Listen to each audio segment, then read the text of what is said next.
My name's Dylan Baird, and I'm the CEO of Philly Foodworks. Wow. My name is Lisa Barkley, and I'm the Community Market Manager. Food was a big deal in my house. My parents were into local food. My dad always had huge sun gold tomato plants outside of our house. I went to Temple in 2009 and came here as a young, eager college student. My family, actually a couple generations back, is from Philly, but I didn't spend time in here as a kid. And being in the city, immediately I saw all these vacant lots, and I was thinking about vacant lots and thinking about food. And I started thinking about what would it look like to do more gardening, farming on lots. And I met Skip Wiener, who is the executive director of Urban Tree Connection. And that was how I got introduced to Miss Lisa. And together we started a neighborhood co-op, which was called Neighborhood Foods. I was taken in as a child by Ms. Lisa and several other neighbors and community members. Who was this white boy riding around on his bicycle trying to sell lettuce? He would just come to my house and lay down on the floor, have dinner. So we really— Listen to smooth jazz, dirty college kid. Yes. And he was so comfortable with me, and I was so comfortable with him. Yeah, we just hit it off, and we started building this thing that was really about how do we get neighbors out talking about food, eating food, and really the whole point was community. How do we get people out and hanging out in green spaces in the neighborhood? And then from there, went on to start Philly Foodworks, and we see this building and this food hub as being a resource for the neighborhood. And part of that is that we know that if we're going to be in this neighborhood, we need to make sure that this food is available to everybody in this neighborhood. And so when we moved into this building in 2022, I knew that we wanted to do a farm stand. And it only made sense that I reach out to Ms. Lisa. And I always told Dylan, I said, one day when you have your corporate building, I'm gonna have an office in there and nobody's gonna know who I am. And boom, it has materialized. I am a lifelong resident of West Philadelphia. My experience with food growing up is eating green vegetables, but only what was available in my area. So I really didn't have a lot of knowledge about different types of vegetables. Right? This has exposed me to healthy eating. Today we are experiencing a lot of health ailments, myself included, based on my diet. So educating the community about food became very important to me. Once the market started, I was able to bring what expertise I had in the farmers market to help this one get off. And I already knew that a large part of this is going to be a part of the community. I came in to make partnerships with the businesses in the community, the health center across the street, which finally did, the daycare center there, the tire place here, the car wash there. So the neighbors are coming together. And sometime when I tell the story, we talked to Dylan, I said, Dylan, one of the things that makes me feel so good is to see people in the community that have not seen each other for a long time, and they see each other again here at the community market. What's really beautiful about this too is that there's a group of older women out here, which I think is unique. We have customers just want to come hang out with us. That's what's so exciting about this. And the mint water is famous. Yes, I mean, yes. Best mint water in North Philadelphia, right here, 20th and Huntington. That's right. So the mint water, we started, Dylan introduced us to mint water. Well, he would make this container of water and put that mint in there and do his hand, and we would be fussing, don't put your hands in it. But anyway, it made the best old mint water. It made the best old mint water. Now Miss Lisa's adding cucumber. Yes. You got lemon in there. Some strawberry season. There's strawberries in the mint water. Yep. So we did. That's one of our signatures. Yep. And it's free. And believe me, some people walk by here just to get the water, and that is so okay with me. And I think it's like that's a beautiful thing where like you don't expect that you're walking by on Hunting Park and someone's gonna say, "Would you like a cup of free mint water?" Yes. And then they come by and say, well, "Where's the water?" So they look forward to this, and then they say, "Well, let me buy some mint. I want to have this home." Cool to see. I think there's like some items that become really popular. So like I feel like corn, like everyone knows us for our sweet corn. When people start showing up in June, like, you got the corn yet? You got the corn yet? Yeah, it's cool to see people's favorites and like what can create a regular, like what makes it worth someone say, I got to make sure I stop by the market to see if they have that. And that's happening. Local grown, and not grown, but laid eggs, local laid brown eggs. So in the market, it costs a fortune, you know? So he's able to bring it, this another thing, is able to give this food affordable prices. That's amazing. And speaking to the customers of Philly Foodworks, the reason we're able to do this is because we run our online market, and we know that local food that's grown where we're not exploiting labor, we're not exploiting the people who grow it, we're also not exploiting the land, it costs more. And on our market, we're charging that price. But what our online market and our customers of our online market make possible is they allow us to do things like our neighborhood farm stand, where we're not trying to make the money for the overhead. All we care about is covering the cost of the product itself.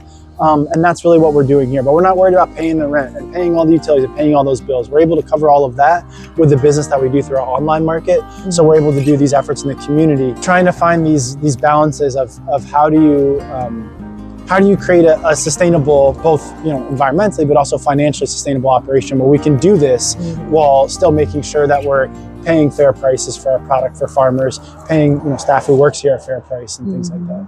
When we think about like what does a successful market look like, we're not thinking about like how many people did we serve 1,000 people, or something like that. Isn't the point here? Isn't to just we want to get more healthy food out into the neighborhood, and that is important. But the point here is really about community. It's about what is the depth of the relationships that we built. And so it's like now Ms. Barbara lives next door, and now Ms. Barbara works at the market. It's great because everybody is like family, Hello, my name is Barbara Askew, and I'm a neighbor of the Philly Foodworks Market.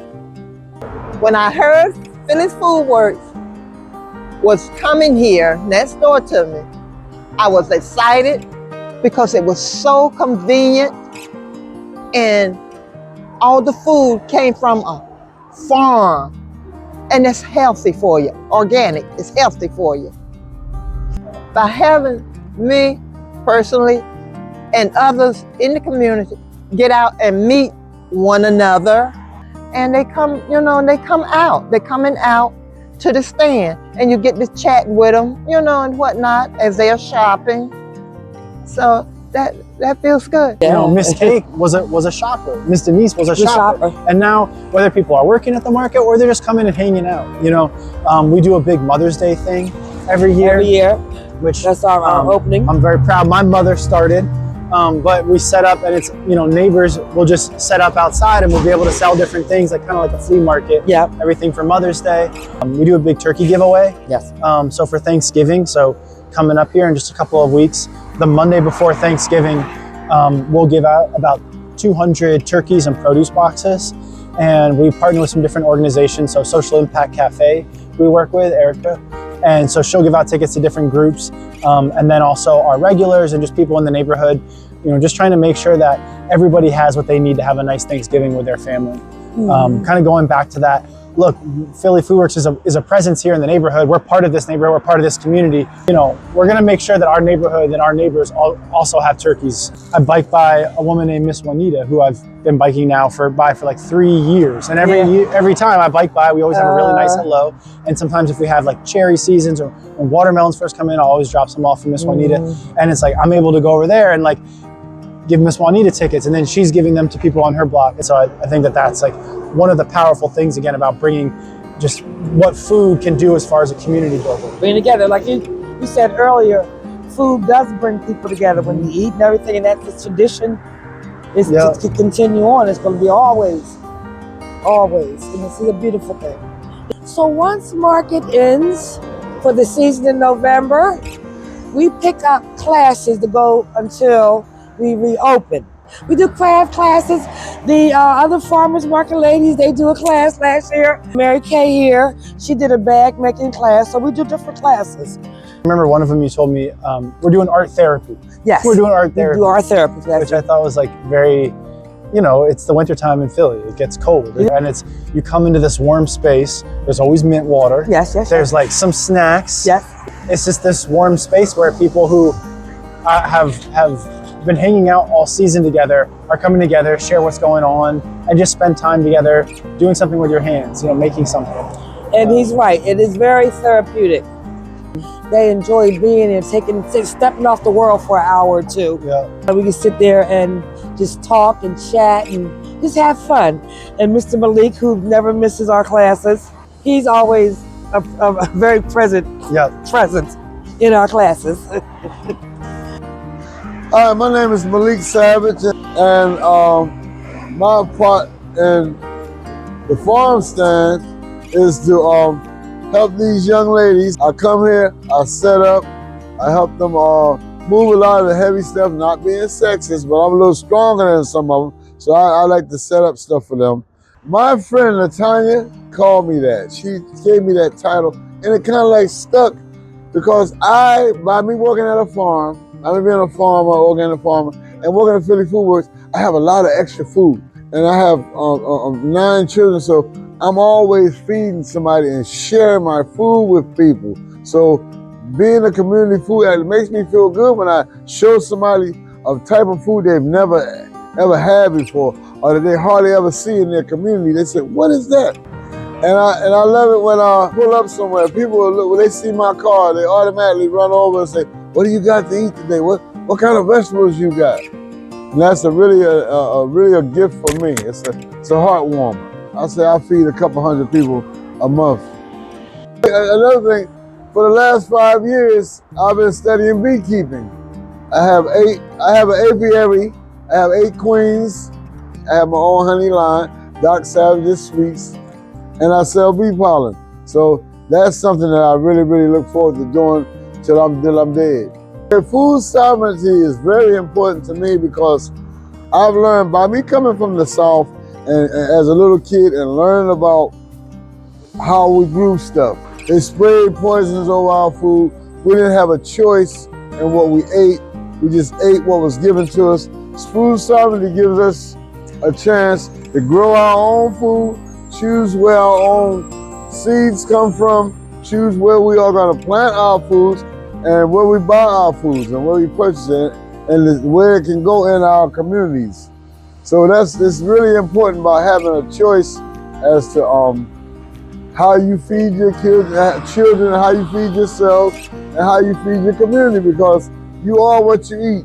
If you eat a lot of poison, to me, you're gonna act poisonous to your neighbor. Your neighborhood is gonna be poison. Your thinking is gonna be poison. So food sovereignty is very important. So understanding where it comes from and then being able to distribute it to people properly. We started 3 or 4 years ago to where we are now. We've made a difference in the community. I want to see this go on for years and years and years to come. So we are here on Fridays, every Friday that is, through November. We'd love to see you. Come for the mint water and stay for the conversation. That's right.